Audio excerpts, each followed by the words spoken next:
ڈرامے جو تاریخی بنائے جاتے ہیں، تو ڈرامے دیکھنا تو ہم جائز نہیں کہتے، اس میں بے حیائی بھی ہوتی ہے، مگر جو بنانے والے ہیں وہ کہتے ہیں کہ ایک ماحول جب کریٹ کیا جاتا ہے، ایک ماحول دکھایا جاتا ہے، اس سے تاریخ اور ہسٹری آپ کے دماغ میں زیادہ اچھی طرح سے بیٹھتی ہے۔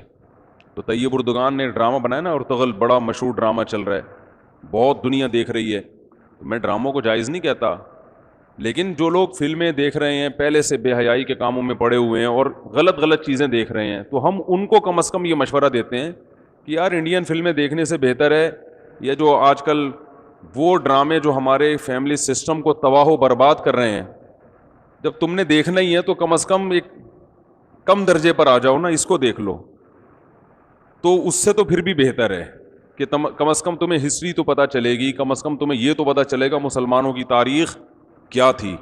اور ایسے صرف دعاؤں سے کام نہیں بنا، انہوں نے بڑی بڑی قربانیاں دی ہیں۔ سلطان محمد فاتح نے بہت بڑی قربانی دے کے قسطنطینیہ فتح کیا تھا، دنیا کی سب سے بڑی توپ بنائی تھی اس نے، اور آج ہماری صرف باتیں توپ ہیں، باتیں ایسی کریں گے جیسے بہت بڑی توپ ہیں ہم، کوئی عمل ہمارے کیا ہیں زیرو، نہ سائنس میں آگے، نہ ٹیکنالوجی میں آگے، نہ مذہب میں آگے۔ وہ ٹیکنالوجی کی دنیا میں بہت آگے تھے، سائنس کی دنیا میں بہت آگے تھے۔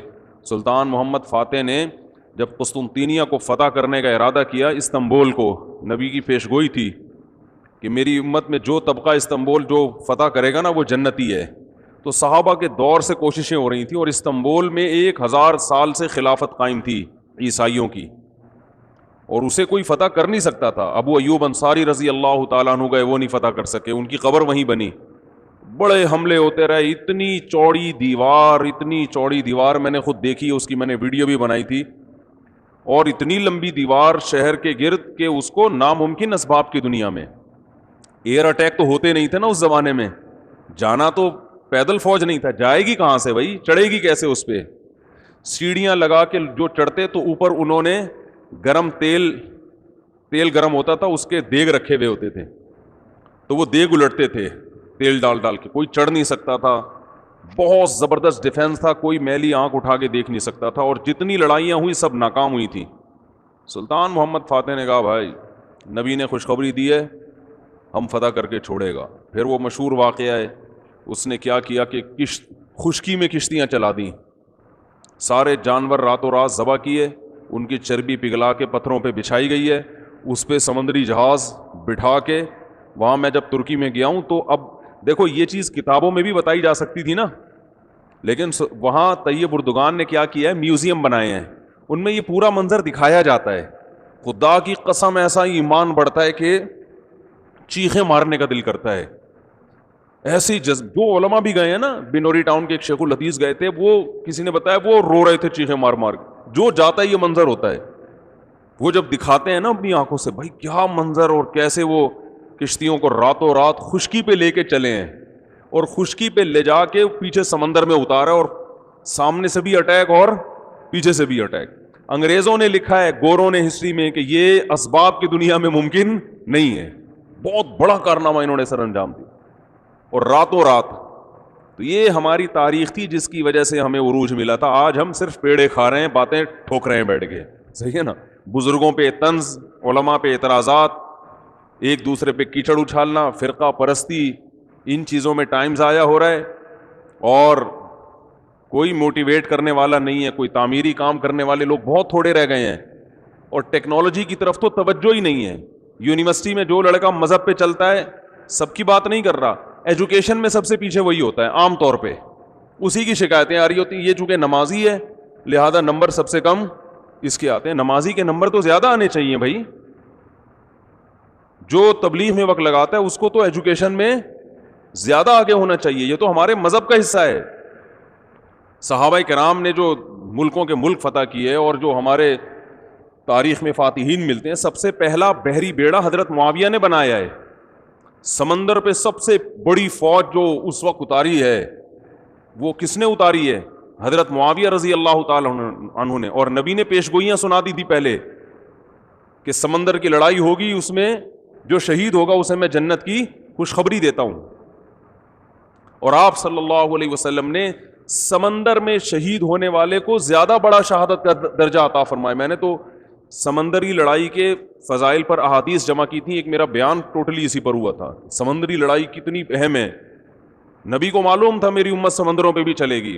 سمندر پہ چلنا ٹیکنالوجی کے بغیر ممکن ہے کیا؟ پھٹے لگا کے بیٹھ جاؤ گے اس پہ کہ ملاحوں کو بلاؤ گے یار تم مچھلیاں پکڑتے ہو دو چار پھٹے یہاں بھی؟ وہ بھائی لڑنا ہے اس پہ تو سامنے والا بھی لڑے گا.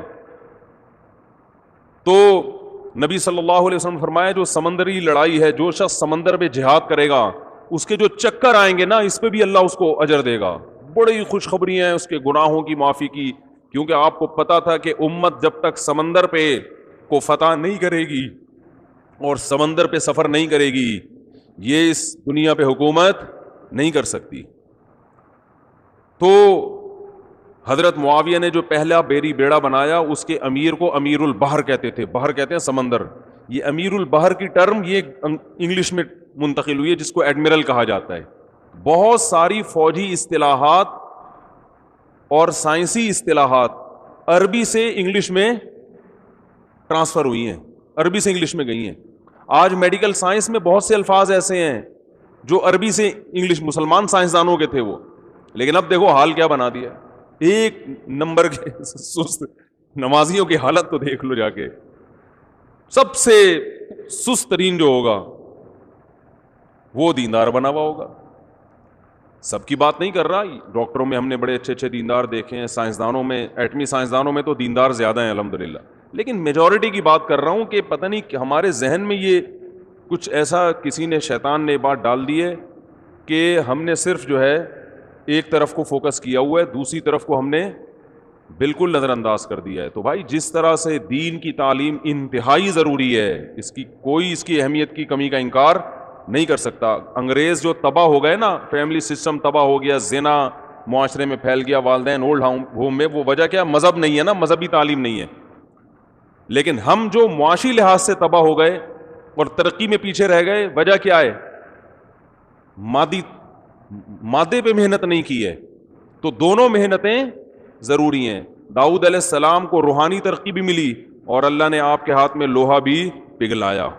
کیوں پگھلایا؟ تاکہ لڑیں, کیونکہ صرف نمازوں سے لڑائی ممکن نہیں ہے. ذکر کرتے تھے نا داؤد علیہ السلام, چاروں طرف سے پرندے جمع ہو جاتے تھے, ایسی خوبصورت آواز میں تلاوت کرتے تھے, ذکر کرتے تھے. وَالطَّيْرَ مَحْشُورَةً كُلٌّ لَهُ أَوَّابٌ, قرآن کہہ رہے پرندے, اور یا جبالُ أَوِّبِي مَعَهُ وَالطَّيْرُ, جب اللہ کا ذکر کر رہے پہاڑوں سے بھی لا الہ الا اللہ کی آوازیں آتی. یہ ذکر تھا, لڑنے کے لیے یہ نہیں ہے کہ اے داؤد ہم نے آپ کو ذکر بھی دیا اور آپ جو ہے روزے بھی رکھتے ہیں اور تہجد بھی پڑھتے ہیں, لہذا اب آپ کو تو اسلحہ بنانے کی ضرورت نہیں ہے, ویسے ہی فتح ہو جائے گی ایمان کی طاقت سے.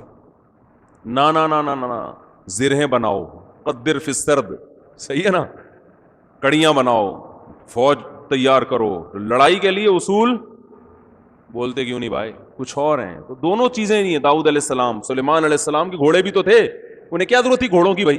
کہتے میں اللہ کا اتنا عبادت گزار ہوں, میں اسباب اور وسائل کیوں, میں مسلح بچھاؤں گا, دعا مانگوں گا, ملک فتح ہو جائے گا. او بھائی گھوڑے رکھے ہوئے ہیں, صحیح ہے نا, ان کو پیار کرتے تھے گھوڑوں کو, کیونکہ اس زمانے میں گھوڑا اور ٹینک برابر تھے, بلکہ ہوائی جہاز تھا گھوڑا اس زمانے میں, تو جنگیں گھوڑوں کے بغیر نہیں ہوتی تھی, گھوڑے تیار کیے ہوئے ہیں. تو لڑے ہیں وہ لوگ اور اسباب اور وسائل اختیار کیے ہیں. آج ہم پیڑے کھانے والی باتیں کرتے ہیں اور پیڑے کھا رہے ہیں بیٹھ کے, اور سمجھتے ہیں کہ بس یہ قرآن خوانیوں سے اور آیت کریمہ سے مسائل کیا ہو جائیں گے حل. تو یہ بھی ضروری ہے بھائی, وہ بھی ضروری ہے. تو میں بتا رہا تھا کہ وہ جو ڈرامے کی بات کر رہا تھا, تو ماحول بنانا پڑتا ہے نا. تو طیب اردگان نے کیا کیا کہ کیونکہ جو لبرل لوگ ہیں وہ ایسے ڈرامے, ایسی فلمیں بنا کے نا نوجوان نسل کا دماغ خراب کر دیا انہوں نے. اتنا دیکھو, اب محمد بن قاسم کو بھی لوگوں نے ڈاکو کہنا شروع کر دیا ہے, معاذ اللہ. وہ شخص جو سندھ میں اسلام لانے کا ذریعہ بنا, اگر وہ ڈاکو تھا تو اس سندھ میں اسلام کون لے کر آیا؟ انگریز کہے گا تمہارے تو اسلام, جو بر صغیر میں اسلام آیا سندھ کے راستے سے, سندھ کو تبھی باب الاسلام کہا جاتا ہے نا. بر صغیر میں اسلام کہاں سے آیا ہے؟ سندھ کے راستے سے. پھر پورے انڈیا میں بھی پھیل گیا اور بنگلہ دیش, برما, کہاں کہاں تک پھیلا ہے. تو انٹری جو ہوئی ہے محمد بن قاسم کے ذریعے ہوئی ہے. پروپیگنڈا دیکھو, وہ بھی چور, وہ بھی معاذ اللہ, وہ بھی ڈاکو, محمود غزنوی بھی ڈاکو. وجہ کیا ہے؟ جس کے ہاتھ میں میڈیا ہوگا نا چلے گی اور سنی اسی کی جائے گی, آپ جو کچھ بنا کے پیش کر دیں. تو طیب اردگان نے کہا بھائی ان کو انہی کی زبان میں جواب دینا ہے, ناول لوگ نہیں پڑھتے, رسالہ نہیں پڑھتے لوگ. تو نوجوان طبقہ فلمیں ڈرامے دیکھتا ہے, اس نے کہا ڈرامہ بناؤں گا, اور ایسا بنا کے دکھایا کہ آج رپورٹیں یہ آ رہی ہیں بہت سے غیر مسلم مسلمان ہو چکے ہیں. تو میں عام لوگوں کو ڈرامہ دیکھنے کا مشورہ نہیں دیتا, اس میں عورتیں بھی ہیں اور کچھ کہا جاتا ہے, میں نے نہیں دیکھا وہ ڈرامہ, بے حیائی کے مناظر بھی ہیں, لیکن میں ان لوگوں کو جو غلط چیزیں دیکھ رہے ہیں ان سے کہتا ہوں یار کچھ دیکھنا ہی ہے تو پھر ادھر دیکھ لو, جو نہیں دیکھ رہے وہ کچھ بھی نہ دیکھیں, وہ پھر اس کے بعد پھر آگے بھی جائیں گے, وہ یہ دیکھ کے پھر وہ ان کو شوق پیدا ہوگا ذرا فلمیں بھی دیکھیں. اور جو نہیں دیکھ رہے وہ تو بچے رہیں, جو دیکھ رہے ہیں تو بری چیزیں دیکھ رہے ہیں تو بھائی یہ دیکھ لو پھر, تو اس سے کم از کم ایک کریٹو سوچ پیدا ہوگی تمہاری, اور کم از کم ایک تعمیری سوچ پیدا ہوگی, مسلمانوں کی ہسٹری کا تمہیں پتہ چلے گا. تو اردگان کی سوچ چونکہ یہ تھی اس لیے اس نے وہ کر دیا, اور اس سے بہت لوگ پریشان ہیں اس ڈرامے سے. یعنی اس سے جو اسلام دشمن قوتیں پوری دنیا میں پابندی لگانے کی کوشش میں لگی ہوئی ہیں. ابن تیمیہ رحمہ اللہ کا قول ہے نا, تمہیں باطل کی پہچان نہ ہو نا کہ حق کیا ہے اور باطل کیا ہے, تو دیکھ لو باطل کے تیروں کا رخ کس طرف ہے. سارے باطل جس کے پیچھے پڑے ہوئے ہو نا, سمجھ لو یہ کیا ہے, حق ہے, تو ان کو پتہ ہے اس کا اثر کیا پڑ رہا ہے. تو ماحول جو کریٹ کیا جاتا ہے, ماحول ایک قائم کیا جاتا ہے, اس سے جو لیسن ملتا ہے وہ ویسے زبانی سمجھانے سے نہیں ملتا.